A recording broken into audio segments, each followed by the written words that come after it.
നമസ്കാരം, കൊട്ടാരക്കര മീഡിയയിലേക്ക് സ്വാഗതം. റബ്ബർ വില കുത്തനെ ഇടിയുന്നു. മഴ കുറഞ്ഞ് തോട്ടങ്ങളിൽ ടാപ്പിംഗ് സജീവമാകുന്നതിനിടെ റബ്ബർ വില കുത്തനെ ഇടിയുന്നത് കർഷകർക്ക് തിരിച്ചടിയാകുന്നു.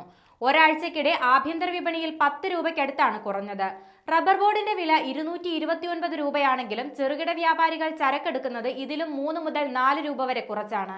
വില ഇനിയും ഇടിഞ്ഞേക്കുമെന്ന ആശങ്കയിലാണ് വ്യാപാരികളും കർഷകരും. സ്റ്റോക്ക് കാര്യമായി പിടിച്ചുവെക്കാൻ ഇരു കൂട്ടരും ശ്രമിക്കുന്നുമില്ല. രാജ്യാന്തര വിലയിലും ഇടിവ് പ്രകടമാണ്.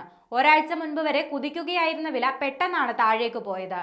നിലവിൽ ബാങ്കോക്കിൽ റബ്ബർ വില 225 മുതൽ 227 വരെയാണ്. തായ്ലാന്റിൽ മഴ മൂലം ഉൽപാദനം കുറഞ്ഞ അവസ്ഥയാണ്. എന്നിട്ട് പോലും വിലയിടിയുന്നത് കർഷകർക്ക് തിരിച്ചടിയാണ്. ഒരു മാസം മുൻപ് റബ്ബർ വില 250 രൂപയായിരുന്നു. റെക്കോർഡിലെത്തിയ ശേഷം വില പിന്നീട് ഇടിയുന്നതാണ് കണ്ടത്. ഒരു മാസത്തിനിടെ 25 രൂപയോളം കുറവാണ് റബ്ബർ വിലയിൽ ഉണ്ടായിരിക്കുന്നത്. വർഷങ്ങൾക്ക് ശേഷം റബ്ബർ വില റെക്കോർഡ് മറികടന്നതോടെ ടാപ്പിംഗ് നിലച്ചിരുന്ന തോട്ടങ്ങൾ പലതും സജീവമാവുകയായിരുന്നു. 2.5 മാസത്തോളം നിർജീവമായിരുന്ന ഇറക്കുമതി വർദ്ധിച്ചതാണ് കേരളത്തിൽ വിലയിടിയാൻ കാരണം. കണ്ടെയ്നർ ലഭ്യത കുറഞ്ഞതുമൂലമായിരുന്നു ഇറക്കുമതി നിലച്ചത്.